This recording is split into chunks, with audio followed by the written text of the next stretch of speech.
का त्यौहार आने वाला है और राजधानी दिल्ली एनसीआर के साथ साथ कई अन्य बड़े स्टेशन पर काफ़ी संख्या में लोगों की भीड़ अपने अपने गांव और दूसरे स्थान पर लोग जाते हैं। इसी क्राउड मैनेजमेंट को लेकर रेलवे विभाग के द्वारा, रेलवे मंत्रालय के द्वारा कई बड़े जो एक कहा जा सकता है कि तैयारियां जो हैं वो की जा रही हैं। लेकिन किस तरह की तैयारियां हैं, इस बात को समझते हैं। रेलवे मंत्रालय में कार्यरत दिलीप जी हमारे साथ में हैं।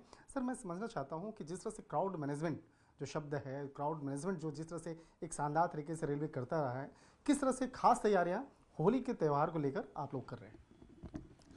होली के अवसर पर जो लोग अपने अपने गांव और शहर वापस जाना चाहते हैं, उनके लिए हम लोगों ने व्यापक प्रबंध किए हैं। पिछले साल करीब 600 विशेष गाड़ियों का परिचालन भारतीय रेल द्वारा किया गया था, जबकि इस बार 900 से अधिक विशेष गाड़ियों को हम लोगों ने ऑलरेडी नोटिफाई कर दिया है। इसके अलावा महत्वपूर्ण स्टेशनों की पहचान की गई है, जैसे नई दिल्ली है, आनंद विहार है, अयोध्या है, वाराणसी, जालंधर, लुधियाना, अहमदाबाद, उधना, ऐसे स्टेशनों पर हम लोगों ने होल्डिंग एरिया क्रिएट किए हैं। रेलवे ने 60 स्टेशनों को आइडेंटिफाई किया है जहां पर कि परमानेंट होल्डिंग एरिया भी रहेंगे, लेकिन इस होली के अवसर पर हम लोगों ने टेम्पोररी होल्डिंग एरिया बनाने का फैसला लिया और वो बना लिया गया है। जब कभी भी यात्रियों की संख्या अधिक रहती है, उनको होल्डिंग एरिया में जाकर के बैठने की व्यवस्था हम लोग करवाते हैं और उसके बाद गाड़ी के आने के उपरांत पंक्ति लगा करके क्रमबद्ध तरीके से उनको उनके कोच तक हम लोग पहुँचाने की व्यवस्था किए हुए हैं। पिछले साल भी गुजरात में वहाँ से भी काफ़ी लोग जो है खासतौर पर उत्तर प्रदेश और बिहार की ओर जा रहे थे। उस तमाम भीड़ को देखते हुए क्या इस बार की जो व्यवस्था है वो एक होल्डिंग एरिया और ख़ास तौर पे ऐसे लोग जो जनरल टिकट लेके आते हैं उनके लिए और क्या क्या व्यवस्था की जा रही है? क्या उसके लिए भी प्लेटफॉर्म पे जाने के लिए कोई खास हिदायत या कुछ खास व्यवस्था आप लोग कर रहे हैं? देखिए, जितने भी नियमित गाड़ियां हैं उन सब में हम लोगों ने जनरल कोचों की व्यवस्था की है। कम से कम 4 जनरल कोच सभी नियमित गाड़ियों में हो, इसका प्रबंध भारतीय रेल द्वारा किया गया है। और आप जानते हैं कि हम लोगों ने 10,000 से अधिक जनरल कोचों के निर्माण का फैसला लिया है।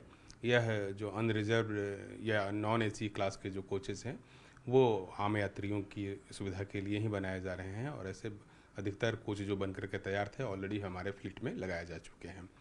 इस त्यौहार के दौरान जबकि कुछ जगहों से यात्रियों की संख्या अधिक हो जाती है, तो हम लोगों ने टारगेट किया है कि वहाँ से हम विशेष गाड़ियाँ चलाएं और जो विशेष गाड़ियाँ चला रहे हैं उनमें जनरल कोचों की संख्या भी सामान्य से अधिक रखें, इसकी भी कोशिश की गई है। तो जो एरिया आइडेंटिफाई थे हैं पहले से ही, जैसे कि महाराष्ट्र के शहर हैं, गुजरात के शहर हैं, राजस्थान है, पंजाब है, हरियाणा है, दिल्ली है, इन सब जगहों से बिहार साइड में जाने वाले लोगों की संख्या अधिक रहती है, उत्तर प्रदेश जाने वाले लोगों की संख्या अधिक रहती है। तो उन सब की सुविधा के लिए हम लोगों ने विशेष गाड़ियों का प्रबंध किया है और ये जो गाड़ियाँ हैं वो वीकली बेसिस पर चलाई जा रही हैं। कुछ गाड़ियाँ ट्राई वीकली है, कुछ बाई वीकली हैं। तो इस ढंग से हम लोगों ने स्पेशल गाड़ियों का परिचालन होली तक करने का फैसला लिया है। अगर बात करें विशेष ट्रेनों की, अगर बात करें और ख़ास तौर पर इसके बारे में जो जानकारी है, क्या अभी आने वाले दिनों में आप लोग और जारी करेंगे? कितनी ट्रेनें और जारी कर रहे हैं, उसके नाम? और अभी हमने जो बताया हमने कि महाराष्ट्र, गुजरात, राजस्थान, पंजाब, हरियाणा और दिल्ली तथा जम्मू, इन सभी जगहों से हम लोगों ने विशेष गाड़ियों की व्यवस्था की है। इसके अलावा यदि किसी स्टेशन विशेष पर टिकटों की बिक्री अधिक हो जाती है तो वहाँ पर उस परिस्थिति के अनुसार फिर निर्णय लेकर के हम लोग स्पेशल ट्रेन का सीसीटीवी बंदोबस्त करते हैं। मॉनिटरिंग? हम लोगों ने सीसीटीवी का व्यापक प्रयोग महाकुंभ के दौरान किया और वहाँ पर 1186 कैमरे लगा करके पूरी व्यवस्था की निगरानी जो है हम लोगों ने सीसीटीवी के माध्यम से की। वह एक अच्छा अनुभव रहा कि सीसीटीवी का प्रयोग करके किस तरह से पूरी व्यवस्था को इम्प्रूव किया जा सकता है। यह निर्देश पुनः सभी महत्वपूर्ण स्टेशनों को दिया गया है कि जो सीसीटीवी कैमरा से फीड प्राप्त हो रहा है उसका राउंड द क्लॉक मॉनिटरिंग हो। कोई सीनियर रेलवे ऑफिशियल्स जो है उस पर नज़र रखे कि किस सीसीटीवी कैमरे में क्या चल रहा है या वहाँ से क्या फीड प्राप्त हो रहा है और उस प्राप्त फीड का एनालिसिस करके इमीडिएटली एक्शन ले। तो इसकी व्यवस्था हम लोगों ने सभी महत्वपूर्ण स्टेशनों पर की है।